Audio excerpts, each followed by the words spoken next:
Mentira, Mili. Perfecto, muchas gracias por sumarse. Ya arrancamos para honrar el tiempo de ustedes y el de Javier. Así que bueno. Nuevamente, buenas tardes. Muchísimas gracias por sumarse a esta actividad que tratamos de conmemorarla todos los 21 de abril con alguna actividad especial vinculándola a la cátedra. Este año se habla también de Semana de la Creatividad en la licenciatura de Industrias Creativas. Va creciendo, va tomando volumen, así que estamos contentos acá con Mechi. Y bueno, hoy tenemos una actividad muy especial para nosotros. Así que bueno, voy a presentar a Javier, quien hoy nos da el gusto de tenerlo.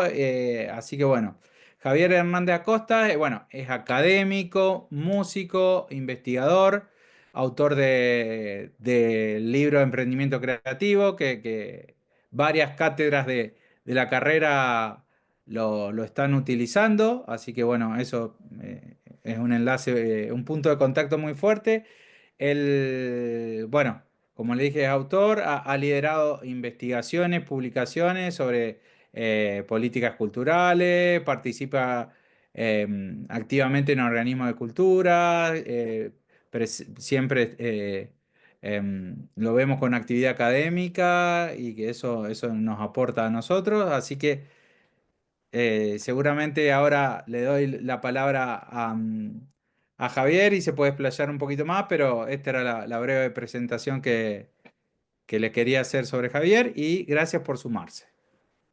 Muchas gracias, Nico y Mechi. Un honor grandísimo poder tener la oportunidad de, ¿verdad?, de conectar con ustedes y de alguna manera compartir algunas ideas en un día tan importante para todos los que trabajamos desde la cultura, desde la creatividad, ¿verdad?, desde los que creemos que el poder increíble que tiene el trabajo creativo en la sociedad y cómo podemos, bueno, confirmar, ¿verdad? Compartir algunas ideas al respecto. Nico ha hablado un poquito de mi experiencia, ¿verdad? No voy a hablar mucho de eso, pero sí voy a rapidito a compartir pantalla también para que em, puedan, puedan ver algunas de las ideas que voy a compartir sobre el tema de innovación, ¿verdad? Y su relación con el sector creativo.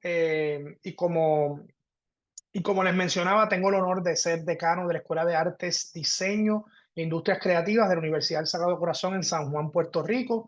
San Juan es la capital de Puerto Rico, y somos una universidad privada, obviamente un proyecto atado a las Hermanas del Sagrado Corazón que hace el día 10 de abril conmemoramos los 145 años de este proyecto educativo, ¿verdad? Que comenzó a finales del siglo XIX y luego fue evolucionando en un colegio, luego en una universidad. Y hace exactamente 4 años, en febrero de 2021, fundamos una escuela de artes, diseño e industrias creativas, siguiendo ese compromiso que tenemos con el trabajo creativo.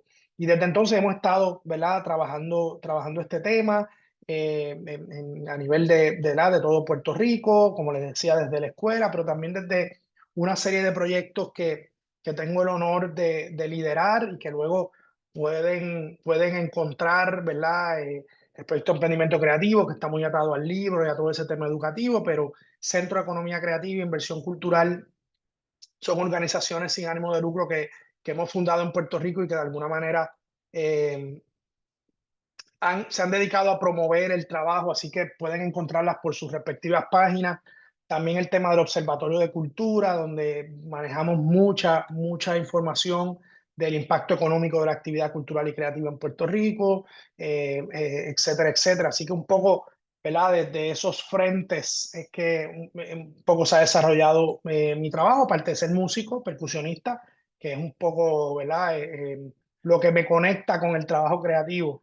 Solo que cuando conecto con el trabajo creativo, pues entro como que con esa preocupación de la sostenibilidad, de cómo se manejan las dinámicas de negocio, y en esa inquietud y en esa incertidumbre y en esas preocupaciones, decido formarme en el mundo de los negocios, en vez de formarme en el tema musical. No, no porque no me gustaba, los dos me apasionaban igual, pero siempre tenía la preocupación de que necesitamos más personas entendiendo el funcionamiento del trabajo creativo para poder gestionarlo de manera adecuada.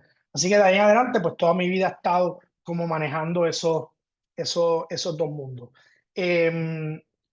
Así que quiero compartir algunas, ¿verdad?, ideas eh, sobre cómo pienso que debemos encaminar el tema de innovación, que aunque parecería redundante en el trabajo creativo, no necesariamente lo es, ¿verdad? A veces el trabajo creativo sí puede ser muy innovador en sus productos, ¿verdad? Porque está en la naturaleza del trabajo artístico, del diseño, del audiovisual, pero no necesariamente en la gestión. Y siempre digo que una verdadera economía creativa necesita maneras innovadoras de pensar la gestión del trabajo creativo. Porque si nos mantenemos reproduciendo las dinámicas tradicionales de muchos sectores creativos, pues muchas veces vamos a tener el reto de mayor justicia económica, de mayor impacto, ¿verdad?, social y cultural, etcétera, etcétera. Oye, mientras tanto, para saber un poquito de ustedes, me gustaría que escribieran en el chat los sectores creativos en los que ustedes están interesados, interesadas, ¿verdad? Me imagino que todos y todas vienen de alguna disciplina o de algún interés, ya sea que si sector audiovisual, cine, diseño de moda, artesanía, artes visuales, teatro, música, animación, así que la literatura y el sector editorial. Así que me gustaría que pusieran bien puntualmente cuáles son esos sectores donde ustedes tienen interés para yo también ir, ¿verdad?, ubicándome en esas áreas de interés. Pero obviamente, ¿verdad?, ustedes ya conocen un marco general de la economía creativa, saben todas esas categorizaciones, inclusive esa dificultad ¿verdad?, de definir al sector creativo. Es un discurso que no es nuevo, es un discurso que yo siempre digo que desde que Adam Smith hizo referencia en La riqueza de las naciones a unos tipos de trabajo muy curiosamente pensados como en las artes escénicas, que de hecho él decía que no, el trabajo de los actores, bufones y demás no contribuía a la riqueza de las naciones porque su producción perecía al mismo momento de su creación. Obviamente, ¿verdad? Esto sería impensable ahora en una economía de servicios y de experiencias que un poco contradice eso, pero desde la riqueza de las naciones hasta el día de hoy hemos ido navegando cómo se da un reconocimiento al trabajo creativo como un motor de desarrollo económico, y todas esas evoluciones, ¿verdad?, de la economía creativa, de las industrias culturales y creativas, de la economía naranja, la designación del 2021 como Año Internacional de la Economía Creativa por Naciones Unidas. Así que yo creo que ya no queda duda de que, ¿verdad?, de que esto es un poder increíble, una economía que genera cientos de millones de dólares, ¿verdad? Cientos de miles de millones de dólares en el comercio internacional, con todos los retos que eso supone. Un sector que es altamente diverso, y cuando ustedes mencionan sus sectores, tú tienes sectores más tradicionales como el teatro, la música, pero también tienes el tema del sector audiovisual, la publicidad, mencionan por aquí el tema también de la tecnología, ¿verdad? ¿Verdad? El dibujo, el tema de los espacios culturales. Así que eso es, ¿verdad? Tal como me lo imaginaba, ustedes también son un ejemplo de la amplia diversidad. Y eso es bueno y es retante también, porque no existe una sola fórmula para manejar el trabajo creativo. Así que no es lo mismo manejar modelos de producción de bienes tangibles versus experiencias, versus contenidos digitales, y sobre todo en muchos casos donde hay una combinación de ambas. Y también el reconocimiento de cuando el trabajo creativo a su vez es un motor de innovación para otros sectores. Que yo creo que es algo que es muy importante que todos ustedes empiecen a mirar cómo los productos de diseño transforman las economías de consumo, cómo el diseño digital tiene que ver con todo el tema de tecnología, las interacciones con el turismo, inclusive cómo el tema de diseño de productos puede transformar industrias agrícolas. Así que las intersecciones del sector creativo con otras economías tradicionales es uno ¿verdad? De los elementos principales que se han estado mirando para ver cómo fomentamos una economía creativa mucho más completa. Eso no estamos exentos de unos retos importantísimos. Yo podría dedicarme, ¿verdad?, de lleno a ese tema de los retos, pero destaco uno en particular que es el tema de las cadenas productivas de sus respectivos sectores. Y si la dividimos en dos, vamos a tener que todos esos sectores creativos tienen una zona de creación. Aquí la estoy llamando intencionalmente la zona de riesgo, y digo de riesgo porque eso abunda. El trabajo creativo abunda, el talento artístico, la creación, la producción artística per se, eso nunca ha sido un reto para nuestros países y nuestras economías. El problema está en que casi siempre todos los que estamos en las industrias creativas queremos estar en ese sector de creación y muy pocas veces le prestamos la suficiente atención al sector de comercialización. Y yo creo que programas como este son fundamentales para seguir balanceando esas cadenas productivas. El cuello de botella grande se encuentra precisamente en la ausencia de esos canales enfocados en la comercialización, marketing, distribución, fomento del consumo. Y ahí es que está ¿verdad?, la brecha grande en el sector creativo. Y por otro lado, le hemos dejado ese terreno únicamente a veces grandes empresas multinacionales, plataformas que se han mantenido controlando ese sector. Y en el sector de contenidos, pues sabemos que ha habido un proceso de reintermediación, porque la revolución digital eliminó a unos conglomerados que controlaban. En aquel momento eran los sellos disqueros, las grandes editoriales, las grandes compañías de producción. Y de repente, cuando pensamos que eso iba a ser positivo, la realidad es que lo que ocurrió fue una reintermediación. Desaparecieron algunos y entraron otros, ¿verdad? Y ahora no tenemos el poder de las grandes disqueras, pero seguimos teniendo Spotify, que asume un rol importante en la distribución de contenido, seguimos teniendo un Netflix, un YouTube, un Amazon, y así por el estilo, ¿verdad?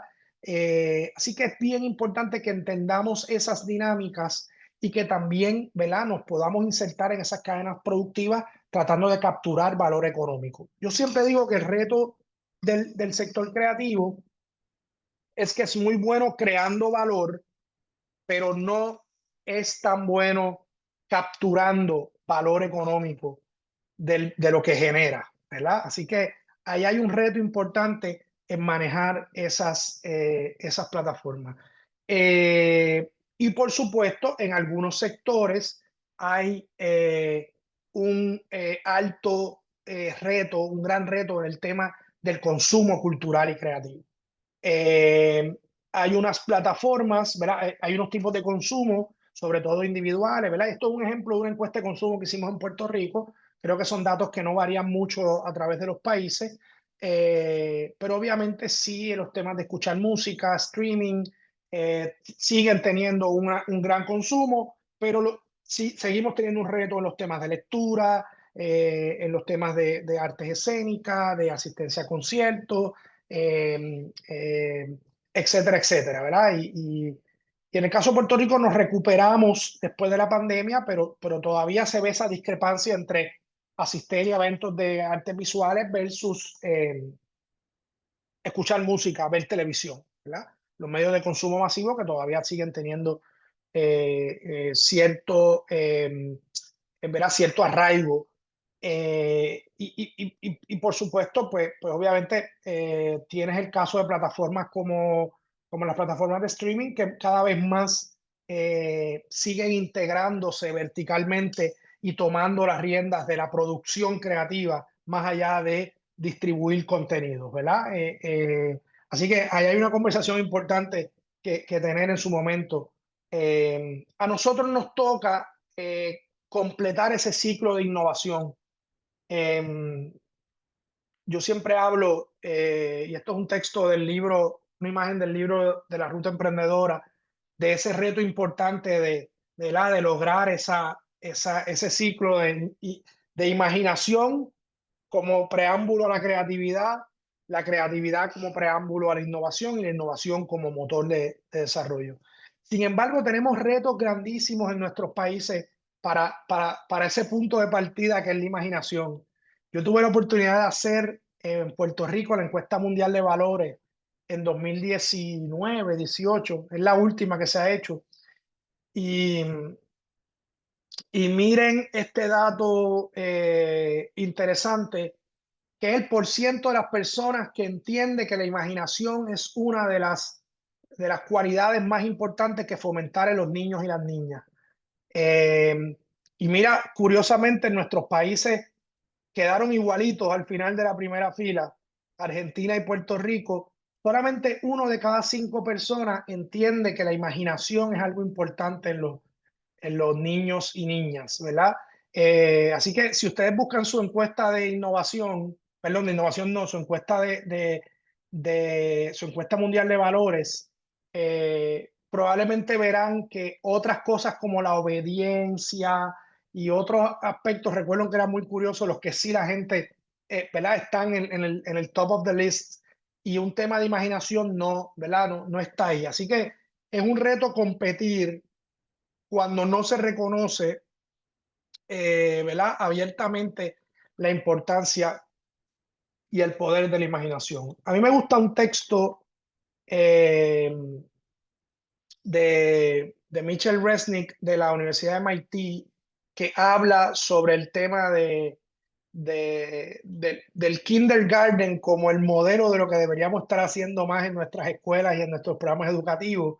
Después de todo, cuando uno está en kinder, es lo que plantea que se completa ese ciclo constantemente de imaginar, de crear algo, de jugar, de compartir y jugar con el otro, de reflexionar sobre eso y de volver a imaginar. O sea, ese proceso constante de experimentación, de juego, de prueba, es algo que muchas veces, y sobre todo los que estamos vinculados al tema de emprendimiento, a veces le damos un nivel de seriedad al asunto que lo merece porque hay dinero envuelto, hay inversión, que se nos olvida ese fenómeno de experimentación, de juego, y de también imaginar otras posibilidades.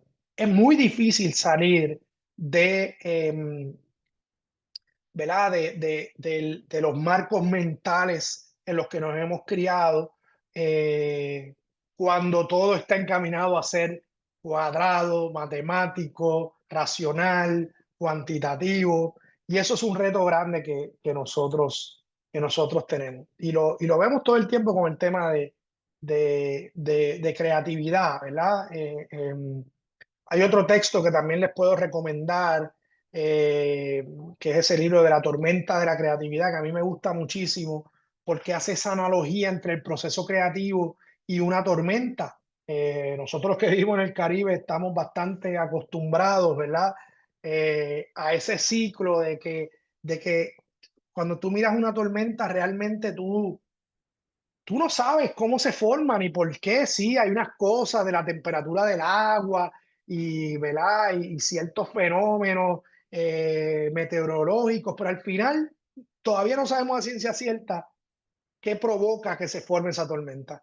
Y cuando se forma esa tormenta, cuando hay algo cocinándose casi siempre en el, ¿verdad? En el centro sur de África, eso empieza a nutrirse de todo lo que tiene a su alrededor. Y uno más o menos puede predecir una ruta, pero tampoco sabe muy bien a dónde va. Eh, Casi siempre, una vez está más organizada que otra, una vez hay un ojo, ¿verdad? Que sirve como eje y que todo se organiza alrededor de eso, y se nutre de todo lo que tenga a su alrededor y poco a poco se va haciendo cada vez más y más fuerte. Eh, y obviamente él sigue haciendo esa analogía con el tema de la tormenta y de hecho termina hablando del tema del arco iris como eso que viene después ¿verdad? De la tormenta. Inclusive hasta esa virazón que tiene el ojo cuando llega hasta cierto punto que los vientos cambian en otra dirección, así de iterativo. Así que el tema de exponerse al proceso creativo, sabiendo que es incierto y que no podemos controlarlo del todo, es un tema importante que tenemos que nosotros adoptar como emprendedores creativos. Y yo sé que es difícil. Yo estoy seguro que muchos de ustedes conocen este ejercicio. Si no lo conocen, ¿verdad? La idea de este ejercicio es que usted conecte esos 9 puntos haciendo 4 líneas rectas sin despegar el lápiz del papel, ¿verdad? En este caso, imaginando que estamos escribiendo en un papel. Y yo no me voy a tener mucho, ni voy a romperles la cabeza haciendo el ejercicio, porque probablemente algunos lo conocen, pero tiende a dar mucho trabajo porque la gente, ¿verdad? Obviamente empiezas a tirar rayas, 1, 2, 3, 4, se me queda uno, vuelvo del otro lado, empiezo por el otro, de repente me doy cuenta que tengo que pasar por encima de un mismo punto otra vez o me paso de las 4 líneas. Y usualmente cuando yo hago este ejercicio en persona, siempre me gusta llevar a alguien a la pizarra y tratar de acompañarlo con mi mano a que siga, ¿verdad? El ejercicio de cómo resolverlo. Y lo voy a resolver aquí. Esa es la primera línea. Y usualmente cuando yo empiezo de izquierda a derecha y yo llego a ese tercer punto, usualmente la persona como quien dice tranca su mano y no me deja seguir. Yo tengo que empujarle la mano para que salga de los 9 puntos. Eh, Porque se crea como un cuadro imaginario del que no puedes pasar. Y en este caso, ¿verdad? Allá hay 2 líneas, allá hay 3 líneas y aquí hay 4 líneas. Muy pocas personas de la primera, incluyéndome a mí cuando hice el ejercicio, eh, tú no intentas salirte de la línea. Tú no intentas salirte de la línea. Tú tratas de quedarte en ese cuadro imaginario que hacen los 9 puntos. Y aquí voy aquí voy con la idea general de este ejercicio. La mayoría de las veces, uno de los retos grandes a la innovación es que nosotros nos autoimponemos reglas que nadie nos ha dado. Ahí dice que, ¿verdad? Que hay que conectar los puntos, que tienen que ser 4 líneas rectas, que no puedes despegar el lápiz. Y automáticamente la mayoría de nosotros nos autoimponemos otra regla que dice no te puedes salir del cuadrado. Un cuadrado que ni siquiera existe ahí, ¿verdad? Que nos lo imaginamos nosotros. Así que ese es mi ¿verdad? Lo que destaco de este ejercicio. No nos autoimpongamos reglas que nadie nos ha dado. Y segundo, literalmente muchas veces hay que salir de la caja para resolver los problemas. Así que aquí hay un ejemplo también de la dificultad que tenemos para romper con nuestros marcos mentales. Siempre se habla de que la creatividad es un recurso infinito en los países. Yo recuerdo cuando John Hawkins, el autor de Creative Economy, estuvo en Puerto Rico y discutimos un poco ese mismo tema. Decía, espérate, no es infinito si nuestros sistemas de educación no lo cultivan. O sea, la creatividad es infinita cuando tú activamente la estás cultivando y la estás facilitando, ¿verdad? Así que tenemos que asegurarnos de que no nos estamos auto boicoteando, que es algo muy importante que ocurre ¿verdad? En los procesos creativos y en los procesos de emprendimiento que son, después de todo, procesos creativos. Hay un texto muy interesante de Luke Williams que a mí me gusta mucho, que se llama eh, Disrupt.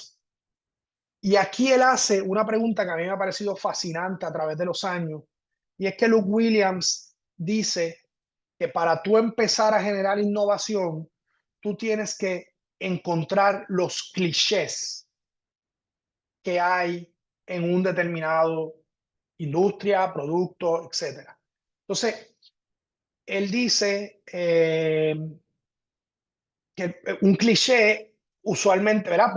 Por definición es algo que nosotros damos por sentado, que es así, que tiene que ser así. Entonces, él empieza con un ejemplo muy sencillo, muy clásico, donde él habla de las medias, ¿verdad? Los calcetines. Dice, bueno, ¿cuáles son los clichés de las medias?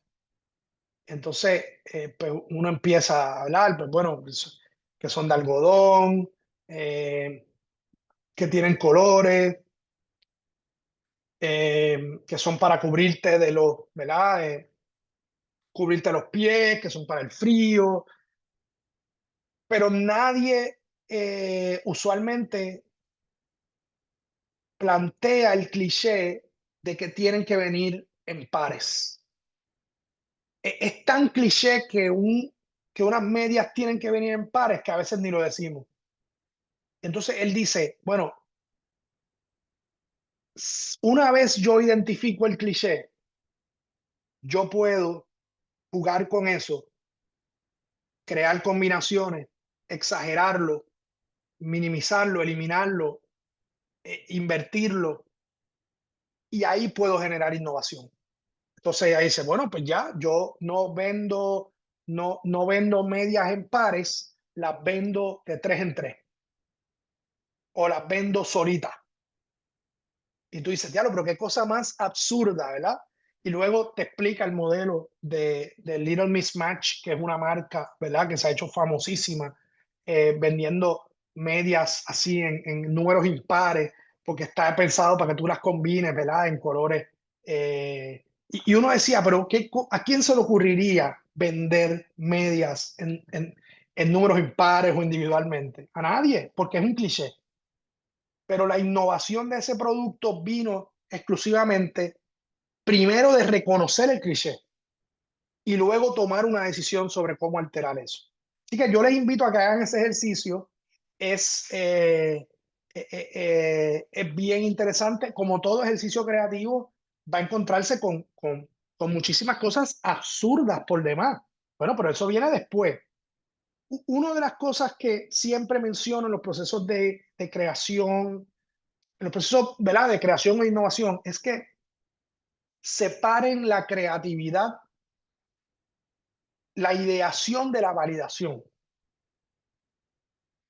Si uno pone las dos cosas juntas, si uno empieza desde el proceso creativo a cuestionarse y a decir, contra, pero es que eso no le va a gustar a la gente o eso va a ser muy costoso. O sea, si me pongo a ver las variables de viabilidad, deseabilidad, factibilidad, rentabilidad, voy a matar el proceso creativo. Voy a matar porque ya desde el principio estoy, no, eso no se puede, o eso es muy... Por eso en las reglas de brainstorming, ¿verdad? Nunca puede haber juicio en esa primera etapa porque si no, matamos el proceso. Así que dejemos el proceso de validación para una etapa posterior, donde entonces sí pasamos juicio de su factibilidad, de su deseabilidad y de su rentabilidad.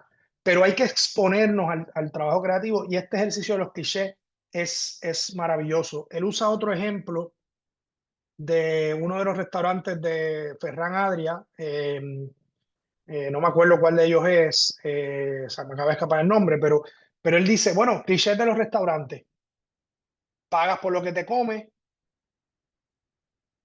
¿verdad? Quizás puedes comerte, ¿verdad? Una entrada, un platillo principal y un postre, eso es normalmente, ¿verdad? El producto per se. Y siempre hay un menú sí, es Bully, ese mismo, Mili, ese mismo. ¿Verdad? Y usualmente hay un menú donde tú escoges lo que te quieres comer. Pues imagínate, pues, esos son clichés de un restaurante cualquiera.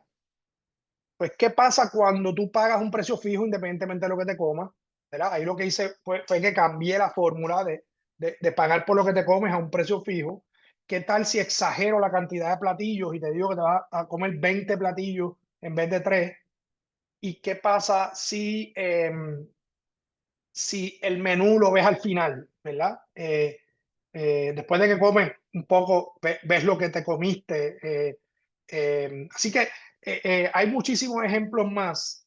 Hay un ejercicio que se llama Scamper y no lo tengo aquí en la imagen, ¿verdad? Pero usualmente cuando yo escojo los tres clichés más fundamentales de un determinado producto, servicio o industria o actividad, empiezo a jugar con eso. ¿Qué tal si lo invierto? ¿Qué tal si lo exagero? ¿Qué tal si lo elimino? ¿Qué tal si lo cambio de orden? ¿Qué tal si le cambio el propósito? Y ahí tú vas a tener, yo a veces decimos, mira, si tú tienes el Scamper, creo que son 7, y tú tienes 3 clichés, tú tienes 27 combinaciones distintas. Probablemente 25 sean absurdas e irreales. Pero si hay dos, una o tres que tengan, ¿verdad? Que pasen a la próxima etapa, ahí hay un ejercicio bonito que empezar a imaginar. Así que piénsenlo en sus sectores, piénsenlo en las artes escénicas. ¿Cuáles son los clichés de una obra de teatro? ¿Cuáles son los clichés de una película? ¿Cuáles son los clichés del uso de determinadas plataformas tecnológicas? ¿Cuáles son ciertos clichés en la publicidad de ciertos sectores? Y ahí te vas a dar cuenta que hay un montón de combinaciones posibles. Y ahí el secreto está en, eh, en encontrar intersecciones. El, el, la mejor definición de innovación que yo he encontrado, o que la más que me gusta, es esa de Franz Johansson del efecto Medici, donde él plantea que la innovación es un sinónimo de intersecciones. Cuando tú conectas dos cosas que parecerían ser de naturaleza distinta, ahí hay innovación. Yo recuerdo escuchar ¿verdad? Fundador de Priceline, y que de hecho es una persona que intencionalmente se expone diariamente a lecturas y cosas de industrias muy diversas, porque él dice que ahí es que él conecta los puntos y empieza a hacer combinaciones, y que él dice que la idea de Priceline viene de una reflexión estando en una plaza del mercado, ¿verdad? Un estante de frutas y cosas. Eh, Cuando empieza a reflexionar sobre cómo el precio de las frutas varía dependiendo de cuán cerca está de su etapa de maduración, ¿verdad? Hay productos que cuando están más maduritos, aquí pasa con los aguacates, cuando el aguacate está para hoy, pues cuesta más caro porque está ready, ¿verdad? Hay otros que el plátano más verde, pues te lo venden un poquito más barato porque sabes que tienen que esperar un par de días en lo que... Y es bien relativo a los precios, ¿verdad? Hay otro que es al revés, cuando ya tú sabes que está madurito, te lo venden más barato porque tienen que salir de él, porque si no ¿verdad? Se pudre. Y él se dio cuenta que los pasajes funcionaban exactamente igual que las frutas, ¿verdad? Que hay un tema de yield management en el sentido de que cuán cercano esté el producto de la fecha de maduración, que en ese caso es, pues, la hora del despegue, pues la sensitividad al precio variaba dramáticamente. Y él construye esa plataforma que obviamente juega con ese sistema de precios en función de tiempo. Fruta en una plaza del mercado, venta de pasajes aéreos. Dos cosas que, o sea, no tienen nada que ver en el mundo. Y él logró hacer, ¿qué? La intersección, ¿verdad? Y esa es la innovación. Así que cada vez que usted conecte esas dos cosas, busque referentes fuera. Si usted está en la publicidad y está, ¿verdad? Todo el tiempo únicamente metido con ese sistema, pues obviamente va a seguir reproduciendo ese sistema. Y siempre hay oportunidad de mirar otros patrones, otras industrias de servicio, otros sectores que quizás no tengan nada que ver directamente para ahí tratar de encontrar esas intersecciones. En el marco teórico de innovación, eh, acá tuvimos la oportunidad de hacer la encuesta de innovación para Puerto Rico hace unos años. siguiendo el marco que provee la UNESCO, y principalmente se mira innovación en esas 4 categorías. Así que es importante que usted reflexione sobre cómo usted genera innovación ¿verdad? En esas categorías, en el producto per se, innovación en los procesos, innovación en el marketing e innovación en la estructura organizacional. Así que esas 4 son las categorías principales que el manual de Oslo define. Y esa innovación, hay una quinta innovación que es muy común en las industrias creativas, que Paul Stoneman lo define como el soft innovation, la innovación blanda. Eso es una cuestión muy técnica porque el manual de Oslo dice que si un producto no cambia su funcionalidad, que si una innovación no cambia la funcionalidad del producto, pues no es una innovación en producto. Y él dice, espérate, no es cierto, porque hay muchas innovaciones que son de diseño, que son fundamentales. Imagínate la industria automotriz, donde muchas veces la innovación simplemente es en el diseño, en la carrocería, en otros aspectos, ¿verdad? De experiencia de usuario. Eh, Son fundamentales esas innovaciones. Stoneman lo que hace es traer esa quinta innovación para tratar de complementar el manual de Oslo, y él le llama innovación blanda. Y es muy común en las industrias creativas por la naturaleza, por el tema mismo del diseño. Eh, y esa innovación puede ser incremental o puede ser disruptiva, ¿verdad? Cuando tú haces una innovación que evoluciona de algo existente, pues es lo que llamamos una innovación incremental. Y obviamente cuando cambia dramáticamente en alguna de las categorías, pues es lo que llamamos innovación disruptiva. Y esa innovación se hace abierta, ¿verdad? Co-creando con consumidores, compartiendo información abierta con el propio sector, o una innovación cerrada que usualmente se hace en casos más grandes con contextos de laboratorios de investigación y desarrollo, etcétera, etcétera. Y es bien importante que esa innovación puede ser nueva solamente para la empresa, puede ser nueva para el mercado local, puede ser nueva para la industria. Entonces, no nos creamos que cuando manejemos temas de innovación tiene que ser exclusivamente una cosa única en el mundo o única en la publicidad o en el mundo del teatro o en la industria o nueva para el teatro en Argentina o nueva para la industria audiovisual de Argentina. Con que muchas veces vamos a implementar, cuando son contextos de empresas u organizaciones, hay que empezar por innovaciones al interior de la empresa. Cosas nuevas que yo no tenía y ahora estoy ejecutando. Ahí es que viene la mentalidad, ¿verdad?, de innovación y de mejora continua. Y obviamente luego voy a tener los canales para poder moverme a fenómenos de innovación a nivel de sector o mercado. Así que ante todo es importante tener una mentalidad de innovación antes de, ¿verdad?, quizás de otros procesos un poco más complejos como los que sería innovar a nivel de industria o a nivel de mercado local.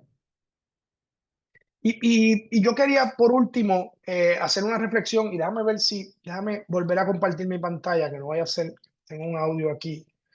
Déjame ver. Es raro que ya no me da como que la opción de asignar aquí. Eh, Hay un reto importantísimo en cómo manejamos el tema de innovación con relación a las nuevas tecnologías, inteligencia artificial. Estas son noticias de hace muchísimos años, ¿verdad? No es ni siquiera nuevo, ya sabemos eh, cómo las plataformas se insertan en los procesos creativos y pueden sustituir algunos ejercicios de producción creativa. Pueden escribir poesía, pueden escribir canciones, pueden hacer arreglos musicales. Yo creo que la clave está en que todo trabajo predecible, pues obviamente puede ser sustituido por inteligencia artificial. Lo más que a mí me importa sobre este tema es cómo nosotros aprovechamos estas tecnologías para que se vuelvan un apoyo importante a los procesos de creación. Hace como 5 años surgió esta noticia que ustedes probablemente la vieron, y que planteaba que ¿verdad? Un algoritmo que cabía en un teléfono, ¿verdad? Porque esto era una promoción prácticamente de Huawei, la compañía de celulares. Resulta que gracias a esa tecnología, ese algoritmo, eh, había terminado de escribir la sinfonía inconclusa de Schubert. O sea, el AI le puso un final a la sinfonía inconclusa de Schubert. Entonces, esto era como que, Dios mío, o sea, esto fue 2019. ¿A dónde vamos a llegar ¿verdad? Si hasta aquí llegamos, ya el ejercicio más puro de la composición musical, de la genialidad, se perdió con la inteligencia artificial. Y luego, entrando más en detalle, veo este video que un poco explica el proceso y se lo voy a poner bien brevemente, aunque es en inglés, pero le voy a explicar la idea principal.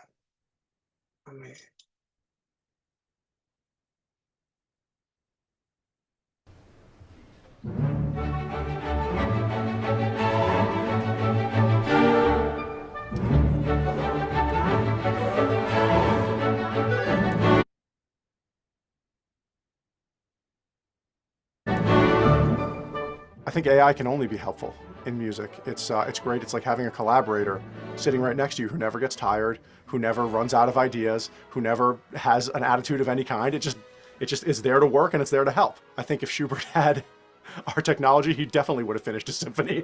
The smartphone didn't give me finished outputs, but it did give me melodic ideas. And once I sorted through them, I found that they were quite beautiful melodic ideas.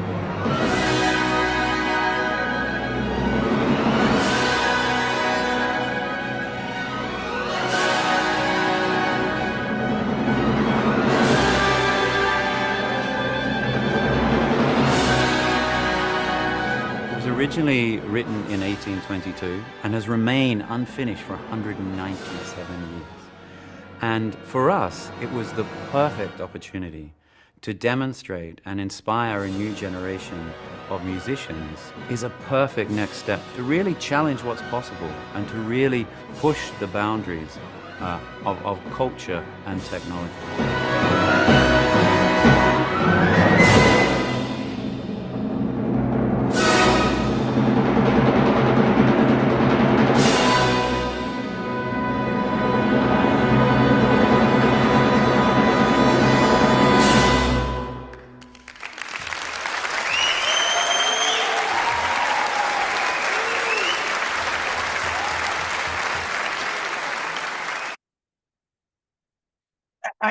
¿Verdad? Ahí está la idea general. Al final me dio un poquito de tranquilidad después de que vi el video y entendí el proceso completo. Realmente no había sido un ejercicio único, ¿verdad? Exclusivo de la plataforma, sino que había un compositor y que realmente utilizó la plataforma como una herramienta para organizar ideas, para analizar. Y obviamente sabemos que las plataformas son estupendas para eso, para organizar información, para producir ideas en torno a unos comandos. Entonces, nuestros procesos creativos normalmente son caóticos, tediosos, intensivos en tiempo, ¿verdad? En esfuerzo mental. Y si estas herramientas pueden estar al servicio de esos procesos de conceptualización, de esos procesos de investigación, de esos procesos de entender audiencia, de planificar, de organizar, ahí es que está el punto óptimo entre la relación de la inteligencia artificial y los emprendedores creativos. Yo le escuché a un colega hace un tiempo decir que él está seguro que la inteligencia artificial no va a sustituir a los humanos, pero que los humanos utilizando inteligencia artificial van a sustituir a los humanos que no la usan. Así que estamos en una etapa muy temprana todavía.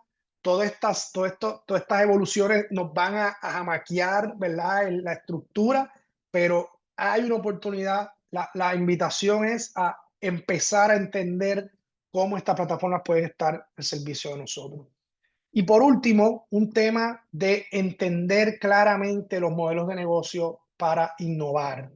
Yo he tratado de simplificar este ejercicio. Al final, en las industrias creativas, me tiendo a inclinar por decir, aquí hay 4 modelos de negocio. Y 4 modelos de negocio, quiero decir, en función del producto final que genera su proyecto creativo. O genera contenido digital, o genera productos tangibles, objetos, o genera servicios, casi siempre negocio a negocio, o genera experiencia. Servicio y experiencia podrían estar juntos, pero como en el sector creativo hay una parte bien experiencial en las artes escénicas, en la música, pues yo prefiero separar lo que llamamos el B2B de las experiencias. Cada uno de esos productos tiene modelos de negocio distintos. El contenido digital tiene modelos de licenciamiento, de regalías. Pues es importante que usted conozca claramente cuál es el funcionamiento de cada uno de esos modelos de negocio para que pueda insertarse en esas cadenas de valor, ¿verdad? Y generar valor económico. Y un último consejo antes de cerrar, para tener un espacio para algunas preguntas, es el tema de la consistencia. La innovación toma tiempo. Ustedes habrán escuchado de la curva de adopción de innovación,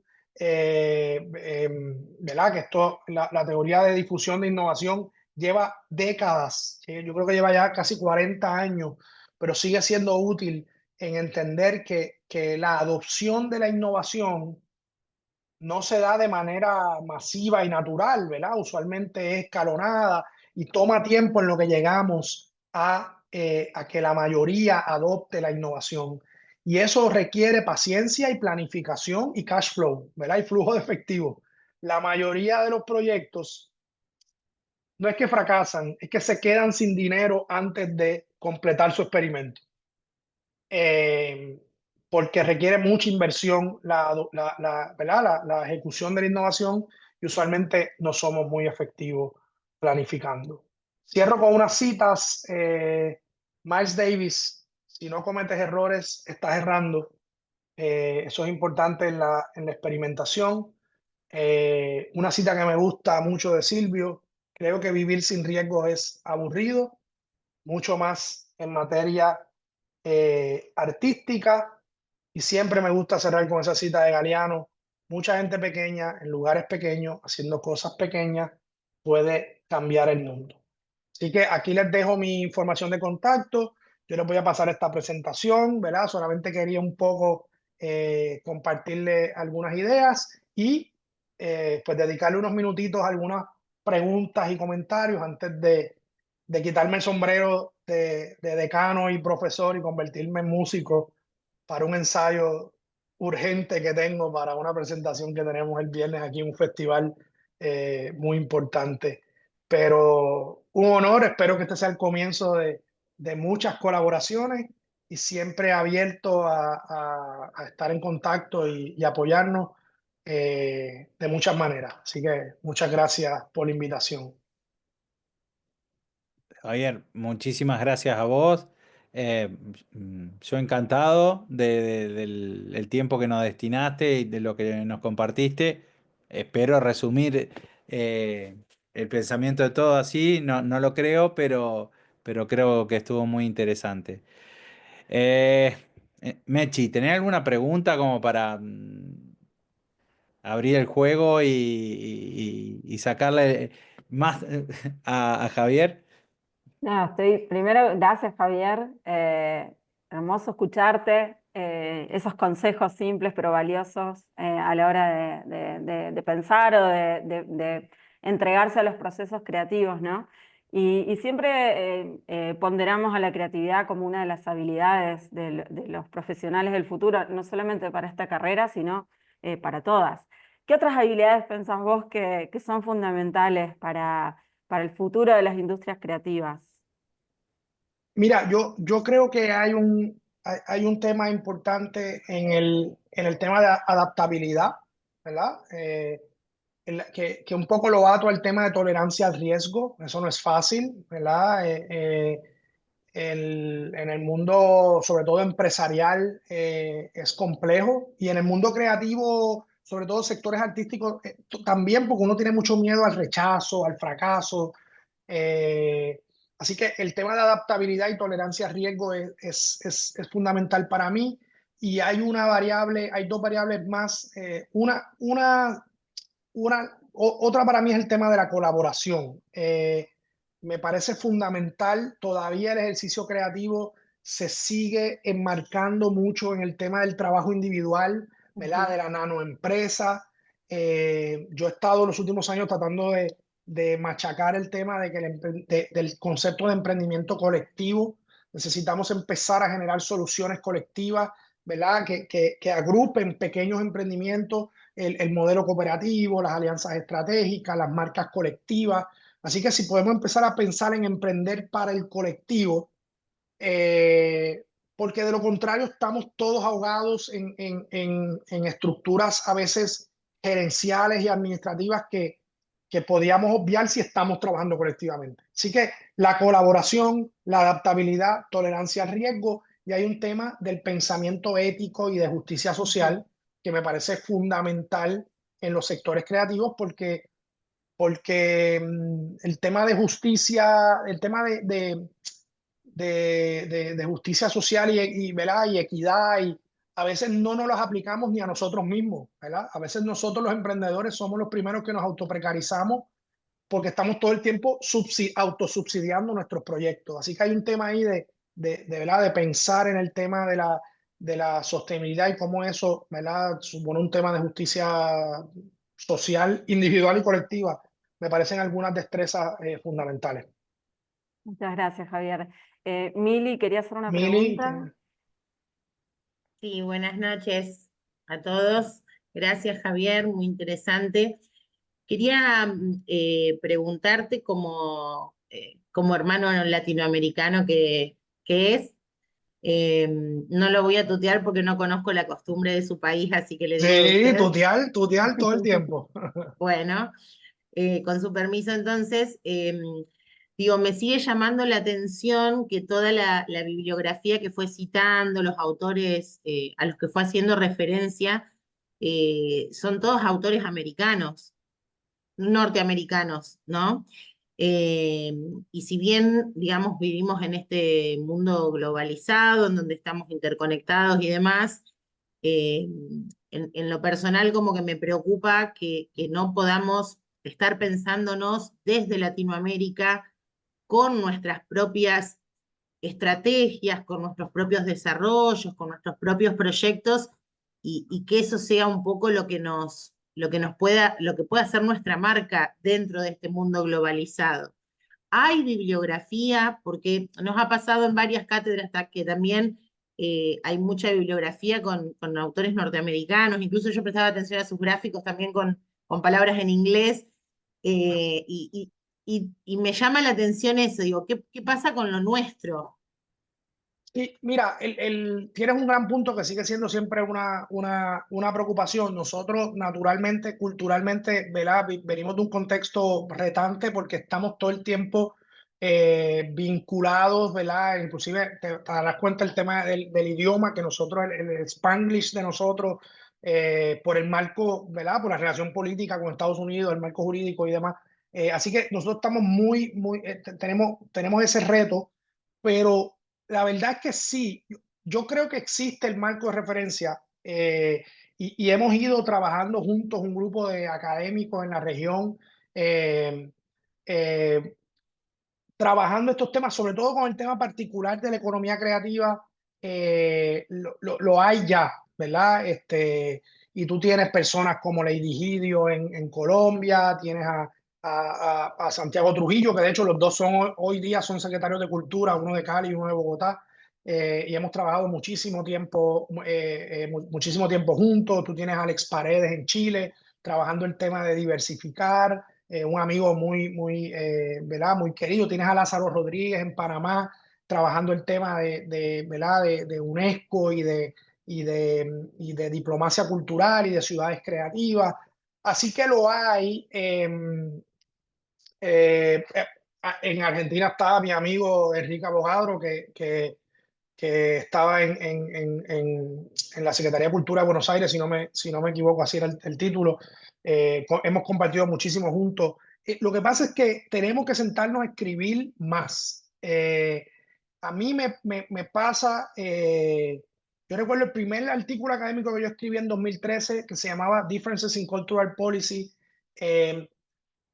Me lo viraron la primera vez porque decían que no estaba, que mi marco teórico no era robusto, no era lo suficientemente robusto en el campo de la... Y de hecho el artículo habla de cómo las diferencias en las políticas, al manejar el concepto de políticas culturales, las diferencias al manejar el tema de gestión cultural, ¿verdad? Y el tema del emprendimiento creativo. Y tuve que argumentar fuertemente y no, ¿verdad? No caer en la trampa y decir que es que, ¿verdad? Si ellos no conocen el marco teórico, y ahí estaba yo citando a García Canclini, citando a Jaime Ruiz Gutiérrez en Colombia. Dios mío, hay un profesor argentino también buenísimo que escribe mucho sobre el tema de artes escénicas. Nunca puedo pronunciar su apellido como es, pero es Héctor. Héctor, a lo mejor alguien lo conoce. Bueno, se los voy a escribir por aquí. Así que, déjame ver, espérate, a ver si yo encuentro este nombre aquí. Ah, mira, míralo aquí, espérate, lo voy a buscar ahora. Chargorowski es el apellido. ¿Saben quién es? Lo voy a poner por aquí. Entonces, tenemos un reto, tenemos que publicar más. Yo juego con esos marcos teóricos, ¿verdad? Según el tipo de conferencia, con el tema de innovación, la verdad, quizás hemos escrito muy poco. Eh, pero es un reto que tenemos. No estamos en la discusión internacional. Yo sé que el idioma es un reto, ¿verdad? Yo tengo muchos colegas que simplemente no quieren ir a conferencias porque tienen que presentar en inglés. Acá hicimos una conferencia el año pasado y usamos el tema de traducción, creamos paneles en español. Así que todavía hay un trabajo que hacer. Pero yo creo que estamos encaminados, pero es un reto, no te voy a negar que...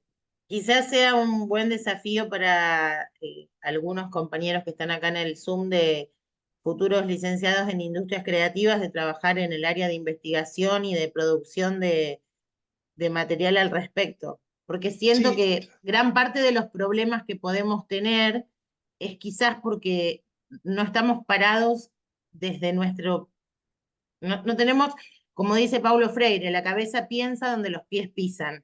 Entonces, sí. desde ese lugar, quizás el desafío sea pensarnos desde donde estamos parados para resolver nuestros propios problemas e innovar desde desde nuestra propia plataforma latinoamericana, Sí. digamos. Y hay que entendernos mejor porque aún en el contexto latinoamericano, que yo siempre lo voy a defender como un todo, ¿verdad? Como nuestra esencia de ser latino, también hay sus particularidades, porque las lógicas caribeñas son muy distintas a las lógicas del norte suramericano. Brasil es un mundo aparte siempre, México es otro planeta. Aún dentro de este gran, ¿verdad? Complejo que es Latinoamérica, hay a su vez unos subsectores que son más parecidos entre ellos y nos pasa cuando miramos, yo que también he hecho ejercicios de consultoría en algunos, pues siempre hay que ser cuidadoso con esas lógicas, ¿verdad? Pero nos toca estar más presente. Aparte que todo este fenómeno también no lleva tanto tiempo, o sea, aquí esto se lleva publicando con mucha rigurosidad desde el principio del 2000, ¿verdad? Y obviamente los ingleses, en el tema de industrias creativas particularmente, son los ingleses los que lideraron ese tema y luego en Estados Unidos desde otra vertiente, mucho más desde el arts management, el cultural management, y poco a poco se ha ido diversificando. Hay un libro que se llama Las industrias creativas en Latinoamérica, que editamos, debe estar disponible en la editorial Agustiniana. Es parte, y hay un libro de gerencia de empresas culturales. Yo lo voy a poner dos bibliografías antes de irme en el chat, en lo que escucho cualquier otra pregunta.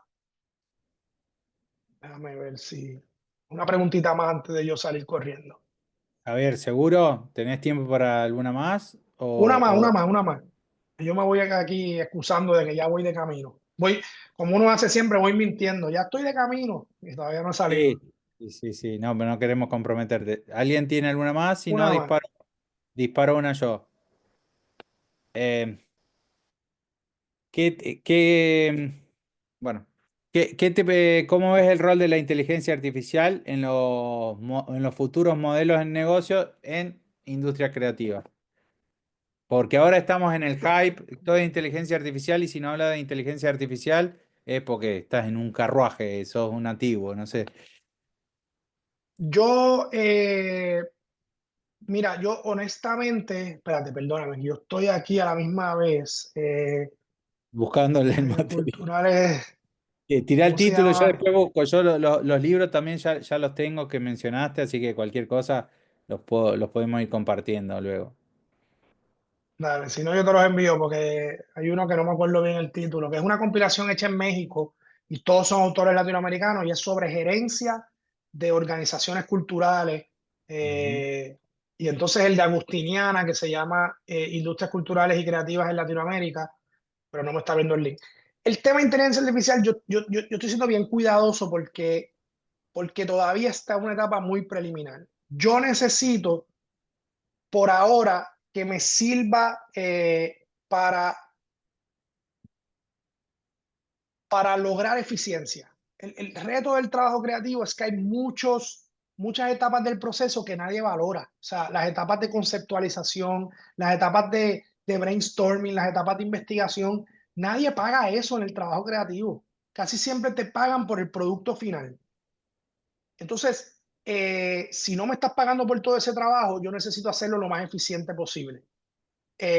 Así que, por ejemplo, yo estoy, y se los puedo compartir tan pronto lo publiquemos, aquí en la escuela acabamos de hacer como una especie de base de datos de plataformas adaptadas a cada disciplina creativa para que los estudiantes empiecen a ver cuáles son las herramientas que tienen que utilizar a su favor.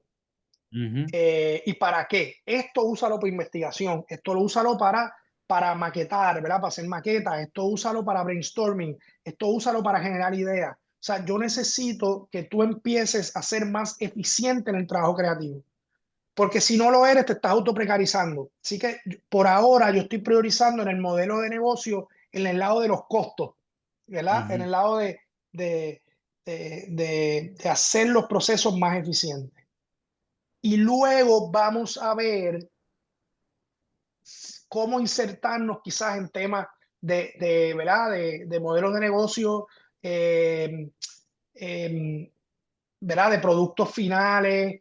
Yo estoy pensando en el tema, por ejemplo, acá tenemos un colega que el otro día hablábamos del tema de Rimas, es la compañía disquera más importante de Puerto Rico y probablemente del mundo, tiene el artista más importante que es Bad Bunny.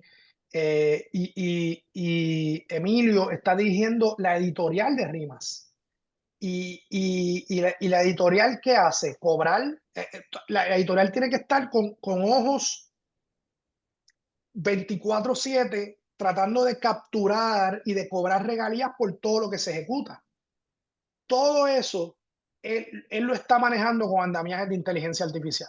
O sea, inteligencia artificial que pueda detectar dónde se está haciendo uso de la propiedad intelectual del artista Mm, más importante del mundo para poder cobrar, ¿verdad? ujú, Eh, la inteligencia artificial se va a tener que usar en temas de propiedad intelectual para, por ejemplo, una de las cosas chéveres de este artista, ¿verdad? que Bad Bunny, es que su contenido creativo son imágenes, son frases, son tipografía, y cómo tú te aseguras que se esté haciendo uso adecuado de la propiedad intelectual. Inteligencia artificial, porque manualmente tú no vas a poder ¿verdad? Documentar esto. Tú vas a tener que sea, alguien está vendiendo una t-shirt que dice Bad Bunny, búscalo, ¿dónde está? En tal sitio, mándale una carta de cese y desista, porque está violando propiedad intelectual. Y ahí la tecnología se va a hacer útil para capturar eso, sobre todo en una economía digital de regalías, solo por darte un ejemplo. Así que yo lo veo como un fenómeno más bien de eficiencia en esta etapa, en lo que vemos a dónde nos lleva todo este proceso creativo y en qué momento, esto va a ser interesante, el producto creativo va a ser esencialmente creado por inteligencia artificial. Esto ha pasado en pequeña escala, ¿verdad? Pero ¿cuándo va a venir la primera novela full, el primer bestseller escrito por inteligencia artificial? La primera gran largometraje hecho completamente con inteligencia artificial. O sea, artistas hay unos cuantos, pero son los asiáticos los que les gusta esto de los artistas que son hologramas y que en realidad no existen. Y que esto está pasando ya, pero todavía no hemos sido testigos en este lado del mundo, quizás porque somos de otra manera, cuando esto va a empezar a interactuar directamente con nosotros. Hemos visto publicidad que ya completamente se está generando, pero todavía es como sloppy, todavía es como floja, como vaga, como imprecisa, pero eso va a seguir mejorando. Así que ahí hay que preguntarnos, ¿verdad? ¿Dónde está el valor añadido de nosotros? Esa es la Perfecto. reflexión. Pero en No, resumen, no sé lo que va a pasar. pero perfecto, pero está bueno las luces que prendes. Javier, no Sí, queremos sí. no queremos que vos tengas problemas, te liberaste, nos diste un extra que lo recontra No, siempre a la agradecemos, pero orden. te pasaste, como decimos acá, No, en gracias. Y en buen cualquier otro sentido. momento, cuenten conmigo, nos juntamos y seguimos conversando porque me parece muy, muy interesante todos estos temas y mucha tela para cortar. Así que cuenten conmigo siempre. Perfecto, muchísimas Que tengan gracias. una Muchísimas Estamos linda noche. gracias. exprimimos tu libro, así que bueno, listo. Y ahora tu Siempre a chat. la orden. Dale, Muchas Chao. buenísimo. gracias. Chao, Chao, Javier, chao. Gracias, gracias. Javier, y gracias Chao, Gracias a por todos. gracias. sumarte. Gracias a Chao, chao. todos.